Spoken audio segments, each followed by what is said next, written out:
ನಾನು ನಿಮಗೆ ಹೇಳ್ಬೇಕು ಅಂತ ಬಂದಿರೋದು, ನಾನು ನಿನ್ನೆ ಕೆಲವೊಂದು ಘಟನೆಗಳನ್ನು ನೋಡಿದಾಗ ಅನಿಸ್ತು ನಿಮಗೆ ತುಂಬಾ ಮಾಹಿತಿ ಕೊರತೆ ಇದೆ ಅಂತ. ಮಾಹಿತಿ ಕೊರತೆ ಇದೆ ಅಂತ ನನಗನ್ನಿಸ್ತು. ಸೊ ನನಗನ್ಸಿದ್ದು ಇಲ್ಲಿ ನೋಡಿ ಎಷ್ಟೋ ಜನ ಮಕ್ಕಳುಗಳಿದ್ದೀರಾ, ಎಷ್ಟೋ ಜನ ಇದ್ದೀರಾ, ಇನ್ನು ನೀವೆಲ್ಲ ಟೀನೇಜ್ ಹೆಂಗಿರ್ಬೇಕು ನೀವು, ಈ ಕಡೆ ಹೇಗಿರ್ಬೇಕು ನೀವು, ಎನರ್ಜೆಟಿಕ್ ಆಗಿರ್ಬೇಕು ಅಲ್ವಾ. ಎಷ್ಟೋ ಜನ ಮುಖದಲ್ಲಿ ಮಕ್ಕಳ ಮುಖದಲ್ಲಿ ಗ್ಲೋನೆಸ್ಸೇ ಇಲ್ಲ, ಗ್ಲೋ ಹುಡುಗಿರಲ್ಲೂ ಇಲ್ಲ ಹುಡುಗರಲ್ಲೂ ಇಲ್ಲ. ನೀವು ಚೆನ್ನಾಗಿ ನಿಲ್ಬೋದು, ನಿಮ್ಮಲ್ಲಿ ಎನರ್ಜಿ ಇಲ್ಲ. ಅದಕ್ಕೆ ನಾನು ಹೇಳೋದು ಪೌಷ್ಟಿಕ ಆಹಾರದ ಕಡೆ ಹೆಚ್ಚು ನೀವು ಗಮನ ಕೊಡಬೇಕು. ಹಾಸ್ಟೆಲಲ್ಲಿರೋರು ಹಾಸ್ಟೆಲಲ್ಲಿ ಕೊಡುವಂಥ ಊಟನ ಹೊಟ್ಟೆ ತುಂಬ ತಿನ್ಬೇಕು ಅಲ್ವಾ, ಹೊಟ್ಟೆ ತುಂಬ ತಿನ್ಬೇಕು. ಇನ್ನು ಮನೇಲಿರೋರು ಪ್ರತಿನಿತ್ಯ ಕನಿಷ್ಠ ಮಲಗುವಾಗ ಒಂದೊಂದು ಲೋಟ ಹಾಲು ಕುಡಿ. ನಿಮಗೆ ಮೆಮೊರಿ ಪವರ್ ಕಡಿಮೆ ಇರ್ತದೆ ಅಲ್ವಾ. ಹೇಳ್ತೀನಿ ಚಿಕನ್ ಮಟನ್ ಬಗ್ಗೆ ಹೇಳ್ತೀನಿ. ಮೆಮೊರಿ ಪವರ್ ನಿಮಗೆ ಚೆನ್ನಾಗಿ ಓದಬೇಕು ಬರಿಬೇಕು ಅಂದ್ರೆ ಮೆಮೊರಿ ಪವರ್ ಇರಬೇಕು ಅಲ್ವಾ. ನೆನಪಿನ ಶಕ್ತಿ ತುಂಬಾ ಮುಖ್ಯ. ಆ ನೆನಪಿನ ಶಕ್ತಿ ಬರಬೇಕು ಅಂದ್ರೆ ಬೆಳಗ್ಗೆ ನೀವು ಕುಡಿತೀರಾ ಇಲ್ವೋ ಗೊತ್ತಿಲ್ಲ, ರಾತ್ರಿ ಪ್ರತಿದಿನ ಒಂದು ಚಿಕ್ಕ ಲೋಟದಲ್ಲಾದ್ರೂ ನೀವು ಹಾಲು ಕುಡಿ. 3 ತಿಂಗಳು ಹಾಲು ಕುಡಿದು ನೋಡಿ ನಿಮ್ಗೆ ಎಷ್ಟು ಎಜುಕೇಶನ್ ಅಲ್ಲಿ ಇಂಪ್ರೂವ್ಮೆಂಟ್ ಆಗಿರುತ್ತೆ ಅಂತ ನಿಮ್ಗೆ ಗೊತ್ತಾಗುತ್ತೆ. ಕೆಲವು ನಾವು ನೋಡ್ತಾ ಇರ್ತೀವಿ, ಬಾಯಿ ಬರುತ್ತೆ, ನಾವು ನೋಡ್ತಾ ಇರ್ತೀವಿ ಎಷ್ಟೋ ಜನ ತಟ್ಟೆಗೆ ಏನೇನೋ ಹಾಕಿರ್ತೀವಿ ನಾವು ತರಕಾರಿ ಇದೆಲ್ಲ ಮನೆ ಮಕ್ಕಳುಗಳು. ಈ ಕಡೆ ಕರಿಬೇವು ಸೊಪ್ಪು ತೆಗೆದಿಟ್ಬಿಡ್ತಾರೆ, ಈ ಕಡೆ ಮೆಣಸಿನಕಾಯಿ ತೆಗೆದಿಟ್ಬಿಡ್ತಾರೆ, ಇನ್ನೊಂದ್ ಕಡೆ ತರಕಾರಿ ತೆಗೆದಿಟ್ಬಿಡ್ತಾರೆ. ಬರೀ ಆ ರಸದಲ್ಲಿ ನೀರು ತಗೊಂಡು ತಿನ್ನೋದು ಅಲ್ವಾ. ನೀವು ನಮ್ಮ ಮಗನ್ ಬನ್ನಿ ಬೇಕಾದ್ರೆ ಯಾರಾದ್ರೂ ಕರೆ ನಮ್ಮ ಮಗನ್ ಕಳ್ಸ್ಕೊಡ್ತೀನಿ ಮನೆ ಊಟಕ್ಕೆ. ನಮ್ಮ ಮಗ ಇವತ್ತು ಕರಿಬೇವಿನ ಸೊಪ್ಪು ಕೂಡ ಬಿಡಲ್ಲ. 24ನೇ ವರ್ಷದ ಮಗ, ಆಗಸ್ಟ್ 3ನೇ ತಾರೀಕು ನನ್ನ ಮಗನ ಬರ್ತಡೇ ಆಗಿದೆ. 23 ಕಂಪ್ಲೀಟ್ 24. ಅವ್ನು ಏನೇ ಎಲೆ ಮೇಲೆ ಕೊಡಿ, ನೀವು ತಟ್ಟೆಗೆ ಹಾಕೊಡಿ, ಪ್ಲೇಟಲ್ಲಿ ಹಾಕೊಡಿ, ಒಂದೇ ಒಂದು ಅದ್ರನ್ನ ಎಲೆ ಬಿಡಲ್ಲ ಅಥವಾ ಪ್ಲೇಟಲ್ಲಿ ಬಿಡಲ್ಲ. ಯಾಕೆಂದ್ರೆ ಅವನು ಸ್ಟೇಟ್ ಲೆವೆಲ್ ಸ್ವಿಮ್ಮರ್. ಅವನು ಪ್ರತಿಯೊಂದು ತರಕಾರಿನೂ ಅಂತ ತಿಂತಾನೆ. ಅವನಿಗೆ ಹಾಗಲಕಾಯಿ ಒಂದು ಆಗಲ್ಲ ಅಷ್ಟೇ, ಅವನು ಇಷ್ಟಪಡೋದಿಲ್ಲ, ಚಿಕ್ಕವನಿದ್ದಾನೆ. ಅದೊಂದು ಬಿಟ್ಟು ಉಳಿದೆಲ್ಲ ತಿಂತಾನೆ. ವೆಜ್ ತಿಂತಾನೆ, ನಾನ್ ವೆಜ್ ತಿಂತಾನೆ. ನೀಟಾಗಿ ಮೆಣಸಿನಕಾಯಿ ತಿಂತಾನೆ, ಮೆಣಸಿನಕಾಯಿ ತಿಂತಾನೆ. ನಮ್ಮ ಮನೆಯಲ್ಲಿ ನಾವೆಲ್ಲರಿಗೂ ಹಸಿರು ಮೆಣಸಿನಕಾಯಿ ಬಳಸಲ್ಲ, ಒಣಮೆಣಸಿನಕಾಯಿ ಬಳಸೋದು. ಆದಷ್ಟು ಪುಡಿ ಬಳಸ್ತೀವಿ ನಾವು, ಅದು ತಿಂತಾರೆ. ಮತ್ತೆ ಕರಿಬೇವು ಸ್ವಲ್ಪ ಉದ್ದುದ ಹಾಕಿದ್ರೆ ಮಕ್ಕಳು ತಿನ್ನಲ್ಲ, ಆ ಸಣ್ಣ ಸಣ್ಣ ಹೆಚ್ಚಾಕ್ರೆ ಖಂಡಿತ ತಿಂತಾರೆ. ಸೊ ಈ ತರದ್ದು ಕೆಲವೊಂದನ್ನ ಮಾಡ್ಬೇಕು. ಮನೆಗೆ ಬೀಟ್ರೂಟ್ ಇರುತ್ತೆ ನೋಡಿ, ತುಂಬಾ ಜನ ಇದೆ. ಇವತ್ತು ನಿಮ್ಗೆ ಎನರ್ಜಿ ಬೇಕು, ಬ್ಲಡ್ ಸರ್ಕ್ಯುಲೇಷನ್ ಚೆನ್ನಾಗಿರ್ಬೇಕು, ಬ್ಲಡ್ ಇಂಪ್ರೂವ್ ಆಗ್ಬೇಕು. ಕೆಲವು ಹೆಣ್ಮಕ್ಳೆಲ್ಲ ಪೀರಿಯಡ್ಸ್ ಆಗ್ತಿರ್ತಾರೆ, ಕೆಲವು ಹೆಣ್ಮಕ್ಳು ಡೆವಲಪ್ಮೆಂಟ್ ಆಗ್ತಿರ್ತೀರ ಅಲ್ವಾ. ನಿಮ್ಗೆಲ್ಲ ರಕ್ತ ಚೆನ್ನಾಗಿ ಬೇಕು. ಆ ರಕ್ತ ಚೆನ್ನಾಗಿ ಬೇಕು ಅಂದ್ರೆ ಬೀಟ್ರೂಟ್ ಹೆಚ್ಚು ಬಳಸ್ಬೇಕು. ಬೀಟ್ರೂಟ್ ಜ್ಯೂಸ್ ಬರುತ್ತೆ, ಬೀಟ್ರೂಟ್ ನ ನೀವು ಹೊರಬಿಟ್ಟು ಮೇಲ್ಗಡೆ ಸಣ್ಣ ಸಣ್ಣದ ಸ್ಲೈಡ್ಸ್ ಮಾಡಿ ಮಿಕ್ಸಿಲನ್ನ ರುಬ್ಕೊಂಡು ಬೇಕಂದ್ರೆ ಸ್ವಲ್ಪ ಅದಕ್ಕೆ ಶುಗರ್ ಆ್ಯಡ್ ಮಾಡ್ಕೊಳ್ಳಿ. ಇಲ್ವಾ ಬೆಲ್ಲದ ಪುಡಿ ಬರುತ್ತೆ, ಬೆಲ್ಲದ ಪುಡಿ ಹಾಕ್ಬಿಟ್ಟು ನೀವು ಜಾಗ್ರತೆ ಬರುತ್ತೆ ಆರ್ಗ್ಯಾನಿಕ್ ಬೆಲ್ಲದ ಪೌಡರ್, ಅದು ಮಿಕ್ಸ್ ಮಾಡಿ ಒಂದ್ಸರಿ ಕಿದ್ರು ಅನ್ಸ್ಬಿಟ್ಟು ಸೋಸ್ಕೊಂಡು ನೀರು ಕುಡಿ. ಎಷ್ಟು ಎನರ್ಜಿ ಬರುತ್ತೆ ಗೊತ್ತಾ ನಿಮಗೆ, ನ್ಯಾಚುರಲಿ. ಕ್ಯಾರೆಟ್ ಜ್ಯೂಸ್, ಕ್ಯಾರೆಟ್ ಗೊತ್ತಲ್ಲ, ಜ್ಯೂಸ್ ಕುಡಿಯೋಕ್ಕಿಂತ ಕ್ಯಾರೆಟ್ ನ ದಿನ ಒಂದೊಂದು ತಿಂತಾ ಬನ್ನಿ, ತುಂಬಾ ಒಳ್ಳೇದು. ಸ್ಕೂಲಲ್ಲಿ ಬಿಸಿ ಊಟ ಮೊಟ್ಟೆ ಕೊಡ್ತಾರೆ, ಮೊಟ್ಟೆ ಕೊಡ್ತಾರೆ ದಿನಾಗ್ಲೂ. ಮೊಟ್ಟೆಗೆ ಎಷ್ಟು ಜನ ಮೊಟ್ಟೆ ಕೊಡ್ತಾರೆ, ಎಲ್ಲರೂ ಮೊಟ್ಟೆ. ಸೊ ನಾನು ದಿನಕ್ಕೊಂದು ಮೊಟ್ಟೆ ತಿನ್ನಿ ಅಂತ ನಿಮ್ಗೆ ಹೇಳಾಗಿಲ್ಲ. ಯಾಕೆಂದ್ರೆ ಶಾಲೆಯಲ್ಲಿ ಮೊಟ್ಟೆ ಕೊಡೋದ್ರಿಂದ ದಿನಕ್ಕೊಂದು ಮೊಟ್ಟೆ ನೀವು ಮನೇಲಿ ತಿನ್ನೋ ಅಗತ್ಯನೇ ಇಲ್ಲ, ಇಲ್ಲೇ ತಿಂತೀರಾ. ಶಾಲೆಯಲ್ಲಿ ಕೂಡ ಹಾಲೆಲ್ಲ ಕೊಡ್ತಾರ, ಏನೇನು ಕೊಡ್ತಾರೆ ಊಟ, ಈಗ ಹೊಸದ ಊಟ ಏನು ಅಂತ ನಂಗೆ ಗೊತ್ತಿಲ್ಲ. ಸ್ಕೂಲಲ್ಲಿ ಏನೆಲ್ಲ ಕೊಡ್ತಾರೆ ಊಟನ ಸಂತೃಪ್ತವಾಗಿ ತಿನ್ನಿ, ಕೊಡೋದನ್ನ ಕುಡಿಯಿರಿ, ಚೆನ್ನಾಗಿ ನೀವು ಎನರ್ಜೆಟಿಕ್ ಆಗಿ. ಇಲ್ಲಿ ಸಣ್ಣ ದಪ್ಪ ಎರಡು ಮುಖ್ಯ ಅಲ್ವೇ ಅಲ್ಲ, ಆರೋಗ್ಯ ಆಗಿರೋದು ನಿಮ್ಗೆ ಮೋಸ್ಟ್ ಇಂಪಾರ್ಟೆಂಟ್ ಆಯ್ತಾ. ಮತ್ತೆ ಆದಷ್ಟು ಮನೆಯಲ್ಲಿ ಸ್ವಲ್ಪ ಮನೆಯವ್ರಿಗೂ ಹೆಲ್ಪ್ ಮಾಡಿ. ಸಣ್ಣ ಪುಟ್ಟನ್ನ ಸ್ಕೂಲ್ ಬಿಟ್ಟ ತಕ್ಷಣ ಬ್ಯಾಗ್ ಎಸೆದ್ಬಿಟ್ಟು ರನ್ನಿಂಗ್ ರೇಸ್ ಹೋಗ್ಬಿಡೋದಲ್ಲ. ಎಲ್ಲಿಗೆ ರನ್ನಿಂಗ್ ರೇಸ್, ಓಣಿಗಳಿಗೆ, ಏರಿಯಾಗಳಿಗೆ, ಸ್ಟೇಡಿಯಂಗೆ ಅಥವಾ ಆಟದ ಮೈದಾನ ಹೋಗಿ ಫಿಸಿಕಲ್ ಆಕ್ಟಿವಿಟೀಸ್ ಇರಬೇಕು. ಬಟ್ ಅದಕ್ಕೊಂದು ರೀತಿ ನೀವು ಮನೆಯಲ್ಲೂ ಕೂಡ ಹಿರಿಯರನ್ನ ನೋಡಿ ಕೆಲವೊಂದು ಸಂಸ್ಕಾರಗಳನ್ನ ಕಲಿಬೇಕು. ಮತ್ತೆ ಅವರಿಂದ ಕೆಲವೊಂದು ಬರ್ತವೆ, ಅವನ್ನ ನೀವು ಅಳವಡಿಸ್ಕೊಂಡ ಹೋಗ್ಬೇಕು. ಜನರನ್ನ ನೋಡಿ, ಅಕ್ಕಪಕ್ಕ ಪರಿಸರದವ್ರನ್ನ ನೋಡಿ ಕಲಿಬೇಕು. ಮನೆಯವ್ರಿಗೆ ತಂದೆ ತಾಯಿಗಳಿಗೆ ಸ್ವಲ್ಪ ಸಣ್ಣ ಪುಟ್ಟ ಹೆಲ್ಪ್ ಮಾಡಿ. ಕೆಲವು ಹೆಣ್ಮಕ್ಳೆಲ್ಲ ನೋಡ್ತೀವಿ ಮನೇಲಿ ಒಂದು ಪ್ಲೇಟ್ ಕೂಡ ಎತ್ತಿಡಲ್ಲ, ಇನ್ನು ಗಂಡು ಮಕ್ಳು ಕುಡಿದು ಲೋಟ ಕೂಡ ಎತ್ತಿಡಲ್ಲ. ನೀನಿರೋದು ಯಾಕೆ ಮಾಡುವಂತವ್ರು ಅಮ್ಮಗೆ ಹೇಳ್ತಾರೆ ಅಥವಾ ಅಕ್ಕ ತಂಗಿಗೆ. ಇದಲ್ಲ, ಈಕ್ವಾಲಿಟಿ ಜೆಂಡರ್ ಇದ್ದಾಗ ಹೆಣ್ಮಕ್ಳು ಗಂಡು ಮಕ್ಳು ಇಬ್ರು ಕೂಡ ಸರಿ ಸಮಾನ. ಸೊ ನೀವು ಕೂಡ ಕೆಲಸ ಕಲೀರಿ. ನಮ್ಮ ಮಗ ಪ್ರತಿಯೊಂದು ಮಾಡ್ತಾರೆ. ನಾನು ಭಾನುವಾರ ಮನೇಲಿ ಇರ್ತೀನ, ಬೆಳಿಗ್ಗೆ ಮಧ್ಯಾಹ್ನ ಎಲ್ಲ ನಮ್ದು ತುಂಬಾ ದೊಡ್ಡ ಮನೆಯೆಲ್ಲ ಕ್ಲೀನ್ ಮಾಡ್ಕೊಡ್ತೀನಿ. ನಮ್ಮ ಮಗ ಬಂದು ರಾತ್ರಿ ಹೊಡ್ಕೊಡ್ತಾನೆ. ನಮ್ದು ಬಿಸ್ನೆಸ್ ಇದೆ, ಇಲ್ಲೇ ಮನೆ ಒಳಗೆ ಸರ್ಕಲ್ ಅಲ್ಲಿ ಅವನು ಯಾವಾಗಲೂ ಬಿಸಿ ಇರ್ತಾನೆ, ಆದ್ರೂ ಬಂದು ರಾತ್ರಿ ಮನೆ ಒರೆಸ್ಕೊಡ್ತಾನೆ. ನಾನು ಬಟ್ಟೆ ಒಗ್ದಾಗ ಕೂಡ ಹೋಗ್ತೀನಿ, ನಾನು ಬೇರೆ ಬೇರೆ ಜಿಲ್ಲೆಗಳಿಗೆ ಟ್ರೈನಿಂಗ್ ಕೂಡ ನಾನು ಬಟ್ಟೆ ಹೋಗ್ತಿಲ್ಲ ಅಂದ್ರೆ ಅವ್ನು ವಾಷಿಂಗ್ ಮಿಷಿನ್ ಹಾಕಿ ಆನ್ ಮಾಡ್ತಾನೆ. ಕೈಯಲ್ಲಿ ತೊಳೆಯಕ್ಕೆ ಬರಲ್ಲ, ವಾಷಿಂಗ್ ಮಿಷಿನ್ ಅಲ್ಲಿ ಆನ್. ನಮ್ಮ ಹಸ್ಬೆಂಡ್ ನನಗೆ ಪಾತ್ರೆ ತಗೊಳ್ತಾರೆ. ಪ್ರಾಮಿಸ್ ಇದು ಯಾರು ಬೇಕಾದ್ರೂ ಬಂದು ನೋಡಿ.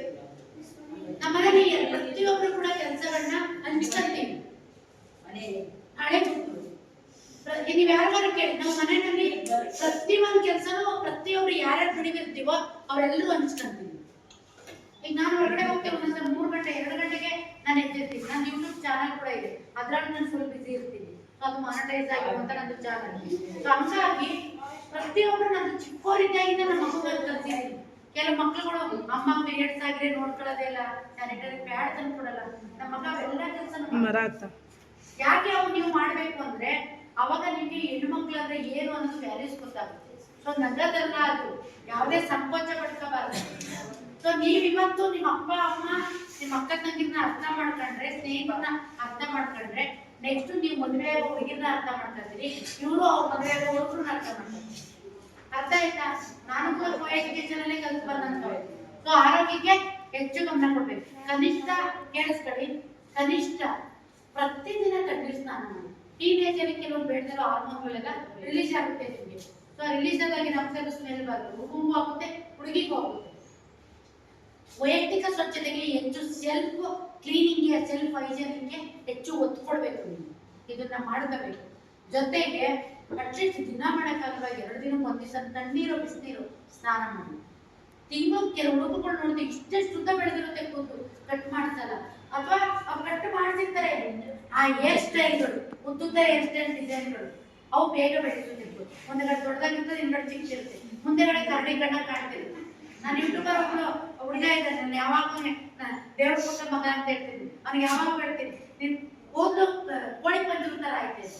ಅವ್ನ ನೋಡಿದ್ರೆ ಅಮ್ಮ ಬಂದು ಅಂತ ಹಿಂಗಿರುತ್ತೆ. ಅದು ಯಾವ್ದು ಎಬ್ಬುಲಿ ಡಿಸೈನ್ ಏನೋ ಒಂದು ಕಟ್ಟಿಂಗು. ನಾನು ನೋಡಿದ ತಕ್ಷಣ ಅವ್ನು ಕ್ರಾಫ್ಟ್ ಕಟ್ಟಿಂಗ್ ತೋರಿಸ್ಬಿಡ್ತಾರೆ. ನಾನು ಇರೋವರೆಗೆ ನಾನು ನೋಡ್ಕೊಂಡು ಬರ್ತಾ ಇದ್ದೀನಿ ಕನ್ನಡ, ಅವನಾಗಲೇ ಕೋಳಿ ಪಂಜರ ಆಗ್ಬಿಟ್ಟಿರುತ್ತೆ ಈ ತರ. ಸೊ ಇವುಗಳನ್ನ ನೀವು ಈ ವಿದ್ಯಾರ್ಥಿ ಆಗಿದ್ದಾಗ ಇಂಥವಕ್ಕೆಲ್ಲ ಹೆಚ್ಚು ಆಸ್ಪದ ಕೊಡ್ತೀವಿ. ಕ್ರಾಫ್ಟ್ ಅಲ್ಲೇ ಗುಡ್, ಅದು ನಿಮ್ಗೆ ಹೇರ್ ಸ್ಟೈಲ್. ಸೊ ಉಳಿದಂತೆ ನೀವು ಯಾವ್ದಾದ್ರು ಹೇರ್ ಸ್ಟೈಲ್ ಮಾಡಿ, ಕನಿಷ್ಠ ತಿಂಗಳು ಒಂದೇ ಹೇರ್ ಸ್ಟೈಲ್ ನ ಬೇಡ ಅದು ಸಾರಿ ಹೇರ್ ಕಟಿಂಗ್ ಮಾಡಿಸ್ಕೋಬೇಕು. ವಾರಕ್ಕೊಂದ್ಸರಿ ಮುಗ್ರು ಕಟ್ ಮಾಡಿ ಪ್ಲೀಸ್. ವಾರಕ್ಕೊಂದ್ಸರಿ ನೋಡಿ. ಇವ್ನು ಬಾಯಲ್ಲಿ ಅವಾಗ ಹಾಕಿದ್ದು ನಾನು ಹೇಳ್ತಾನೆ ಇದ್ದೀನಿ, ಬಾಯಲ್ಲೇನೆ ಉಗ್ರ ಹಾಕೊಂಡು ಕೂತಿದ್ದಾನೆ, ಬೆರಳುಗಳೆಲ್ಲ ಹಿಂಗ ಹಾಕೊಂಡು ಕೂತ್ಬಿಟ್ಟಿದ್ದಾರೆ. ಏನಾಗುತ್ತೆ ಅದು? ನಿಮ್ಮ ಉಗುರು ಕಣದಲ್ಲಿ ಇರುವಂತ ಕೊಳೆ ರೋಗಾಣುಗಳು ಬಾಯಿ ಮೂಲಕ ಹೋಗುತ್ತೆ. ಮತ್ತೆ ಈಗ ಟೀನೇಜರ್ ಏನಾಗುತ್ತೆ, ಫ್ರೆಂಡ್ ಪಾಪ ಈಗ ನಿಮ್ಗೆ ಟೀನೇಜರ್ ಏನಾಗುತ್ತೆ, ಹೆಚ್ಚು ಬೇವು ಬರುತ್ತೆ, ಹುಡುಗಿಗೂ ಬರುತ್ತೆ, ಹುಡುಗಿಗೂ ಬರುತ್ತೆ, ಮುಖದಲ್ಲೆಲ್ಲ ಆಯಿಲ್ ತರ ಬರುತ್ತೆ. ಈಗ ನೋಡಿ, ನಾನು ಬೆಳಿಗ್ಗೆ ಬಂದಿರೋದು ಸುದ್ದಿ, ವೈಟ್ ಕಾಲೇಜಲ್ಲಿ ಕ್ಯಾನ್ಸಲ್ ಆಗ್ತದೆ, ಮೀಟಿಂಗ್ ಇತ್ತು 4 ಗಂಟೆ ಅಲ್ಲಿ ಮುಗಿಸಿ, ಹೋಟೆಲ್ ಕೇಸ್ ಇತ್ತು ಮುಗಿಸಿ, ನಿಮ್ಮ ಸ್ಕೂಲ್ ಹತ್ರ ಬಂದಿದ್ದೀನಿ. ಇಷ್ಟೆಲ್ಲ ಕೆಲಸ ಮಾಡಿದ್ರು ನನಗೂ ಇಷ್ಟೇ ಬರ್ತಿದೆ ಆಯಲ್ ತರ, ನಿಮ್ಗೂ ಕೂತಿರೋಕ್ಕೂ ಬೇವು ಆಯಲ್ ತರ ಬರ್ತದೆ. ಅದಕ್ಕೆ ಕನಿಷ್ಠ ಮನೆಯಿಂದ ಬಂದವಾಗನೇ ಸ್ನಾನ ಮಾಡಿ ಬಂದಿರ್ತೀರಾ, ಮುಖ ತೊಳ್ಕೊಂಡು ಬಂದಿರ್ತೀರ. ರಿಪೀಟ್ ಹೋದಾಗ ನೀವು ದಯವಿಟ್ಟು ಇದೆಲ್ಲ ಅದು ಇದು ಮುಂದಿರ್ತೀರ. ಹೋಗಿ ಮನೇಲಿ ಸೋಪ್ ಹಾಕೊಂಡು ಒಂದ್ಸರಿ ಕೈ ತೊಳ್ದು ಆಮೇಲೆ ಮುಖ ತೊಳ್ದು, ಕೈ ತೊಳ್ದು ಆಮೇಲೆ ಮುಖ ತೊಳ್ದು. ಮತ್ತೆ ನಿಮ್ಗೆ ಎಷ್ಟು ಕುಡಿಬೇಕು ಅನ್ನೋದು ನೀರು ಪರಿಪೂರ್ಣವಾಗಿ ನೀರು ಕುಡಿದು, ಹುಡುಗರು ಕುಡಿಬೇಕು, ಹುಡುಗಿರು ಕುಡಿಬೇಕು. ಕನಿಷ್ಠ ಒಂದು ದಿನಕ್ಕೆ 3 ರಿಂದ 4 ಲೀಟರ್ ನೀರನ್ನ ಕುಡಿಬೇಕು. ಎಷ್ಟು ಕುಡಿಬೇಕು? 3 ರಿಂದ 4 ಲೀಟರ್. ನೀವು ಏನಾದ್ರು ನೀರು ಕುಡಿತಾ ಬಂದ್ರೆ ನಿಮ್ ಮುಖಗಳು ಹೆಂಗಿರ್ತದೆ ಅಂದ್ರೆ, ಕೆಲವು ಮುಖಗಳೆಲ್ಲ ಬಾಡೋಗಿ ಸ್ವಲ್ಪ ಕಪ್ಪ ಸಿಪ್ಪೆ ತಕ್ಕಂಗೆ ಆಗ್ಬಿಟ್ಟಿರುತ್ತೆ. ಯಾಕೆಂದ್ರೆ ನೀರಿನ ಅಂಶ ಕಡಿಮೆ ಇರೋದಕ್ಕೆ. ಹೆಚ್ಚು ನೀರು ಕುಡಿಯಿರಿ, ನಿಮ್ ಮುಖದಲ್ಲಿ ಗ್ಲೋನೆಸ್ ಬರುತ್ತೆ. ಮಜಾಸ್ತಿ ಎಷ್ಟು ಗ್ಲೋನೆಸ್ ಬರುತ್ತೆ ನಿಮ್ಗೆ, ಅದು ನೋಡಿ ನಿಮ್ ಚರ್ಮ ಸಣ್ಣಿಗೆ ಬಂದ್ಬಿಡುತ್ತೆ. ನೀರು ಕುಡಿಬೇಕು ಚೆನ್ನಾಗಿ. ನೀರಿನ ಅಂಶ ಯಾರಿಗೆ ಕಡಿಮೆ ಇರ್ತದೋ ಅವಾಗ ಏನಾಗುತ್ತೆ, ರೋಗಗಳಿಗೆ ಆಸ್ಪದ, ಅದಕ್ಕೆ ಆಹ್ವಾನ ಕೊಟ್ಟಂಗೆ ನಿಮ್ ದೇಹಕ್ಕೆ ಬಾರ್ ರೋಗ ನಮ್ಮನ್ನ ದೆವ್ವ ಬಂದು ಆವರ್ಸು ಅಂತೀವಲ್ಲ, ಹಂಗೆ ಕಾಯಿಲೆಗಳು ಬನ್ನಿ ಅಂತ ನೀವು ಕರ್ತಂಗೆ. ಸೊ ಹೆಚ್ಚು ಆರೋಗ್ಯದ ಕಡೆ ನೀವು ಗಮನ ಕೊಡ್ಬೇಕು. ಹುಡುಗಿರು ಅಷ್ಟೇ, ಹುಡುಗಿರಿಗೆ ಮುಖ್ಯವಾಗಿ ಹೇಳ್ಬೇಕಾದ್ರು ಪರ್ಸನಲಿ ಅದೇ ಸಂಕೋಚ ಬೇಡ, ನನಗಂತೂ ಇಲ್ಲ, ನೀವು ಕೂಡ ಮಾಡಬೇಕು, ಹುಡುಗರಿದ್ದಾರೆ ಅಂತ. ನೀವು ಪೀರಿಯಡ್ಸ್ ಆದಾಗ ಹೆಚ್ಚು ನೀವು ಹೈಜೆನಿಕ್ನ ಮೇಂಟೈನ್ ಮಾಡಿ, ಆಯ್ತಾ? ಯಾವುದೇ ಮುಜುಗರ ಬೇಡ. ಕನಿಷ್ಠ ನೀವು ಬ್ಯಾಗ್ ಇಟ್ಕೊಂಡು ಸ್ಯಾನಿಟರಿ ಪ್ಯಾಡ್ನ ಒಂದು ದಿನಕ್ಕೆ 3 ಪ್ಯಾಡ್ ಆದ್ರೂ ಇಟ್ಕೊತಾ ಇದ್ದೀವಿ. 3 ಬೇಡ. ಅವಾಗ ಏನಾಗುತ್ತೆ ನಿಮಗೆ ಗರ್ಭಕೋಶಗಳಿಗೆ ಇನ್ಫೆಕ್ಷನ್ ಆಗೋದು ತಪ್ಪು. ನೀವು ಇಲ್ಲಿ ನಾವು ಚಿತ್ರನೇ ಹಾಕಿ ತೋರಿಸ್ತೀವಿ, ಇಲ್ಲಿ ನಾನು ತಂದಿಲ್ಲ ಅದಕ್ಕೆ ತೋರಿಸ್ತೀವಿ. ಯಾವುದೇ ಮುಜುಗರ ಬೇಡ ಆಯ್ತು. ಹೇಳ್ತೇವೆ ಹೆಣ್ಮಕ್ಳು ಕೆಲವೊಂದು ತಿಳ್ಕೋಬೇಕು, ಹೆಣ್ಮಕ್ಳು ತಿಳ್ಕೋಬೇಕು. ಕೋ ಎಜುಕೇಶನ್ ಇರೋದೇ ಯಾವುದೇ ಇಲ್ಲ, ಜೆಂಡರ್ ಈಕ್ವಾಲಿಟಿಯಿಂದ ಇಬ್ಬರಿಗೂ ನಾವು ಅವೇರ್ನೆಸ್ ಮಾಡಬೇಕು ಅಂತಾನೆ ಈ ಮಾಡೋದು. ಸೊ ಈ ರೀತಿ ಆದಷ್ಟು ನಿಮಗೆ ಲೋಕಲ್ ಅಲ್ಲಿ ಸಿಗುವಂತ ಹಣ್ಣುಗಳನ್ನ ತಿನ್ನಿ. ನೀವೆಲ್ಲ ಸಿಟಿ ಭಾಗದಲ್ಲಿ ಇರೋದ್ರಿಂದ ಒಟ್ಟಾರೆ ತಿನ್ಬೇಕು ಅಂತ ನಿಮ್ಮ ಮನೆ ಹತ್ರ ಪಪ್ಪಾಯ ಅದು ಇರಬೇಕು, ಅದನ್ನ ತಿನ್ನಿ. ಸೊಪ್ಪು ಕೊಡ್ತೀನಿ ಹೆಚ್ಚು ಆಯ್ತಾ, ದಬ್ಬೆ ಸೊಪ್ಪು ತೆಗೆದಿಟ್ಟು ಬೆಳಿತೀನಿ, ಬಾಳೆಹಣ್ಣು ತಿನ್ನಿ, ಮೋಸನ್ ಕ್ಲೀನ್ ಆಗಿ ಹೋಗುತ್ತೆ ಬಾಳೆಹಣ್ಣಿಂದ. ಆ ಥರದ್ದು ನೀವು ಮಾಡಿ. ಆದಷ್ಟು ಹಸಿಯಾಗಿ ತಿನ್ನಕ್ಕೆ ತರಕಾರಿಗಳು ಸಿಕ್ತಾಗ ಹಸಿಯಾಗಿ ತೊಳ್ಕೊಂತೀನಿ, ಕೇಳಿಸ್ಕೊಳ್ಳಿ. ಹೊರ್ಕೊಂಡ್ತೀನಿ ಅಂತಲ್ಲ, ಹೊರ್ಕೊಂಡ್ತೀನಿ ಆಗುತ್ತಾ? ಬಿಸ್ಕೆಟ್ ಶೇರ್ ಮಾಡ್ತೀನಿ, ಇದನ್ನಾರು ಮಾಡ್ತೀವಿ ನಾವು. ಓಕೆನಾ? Okay, thank you. ಏನು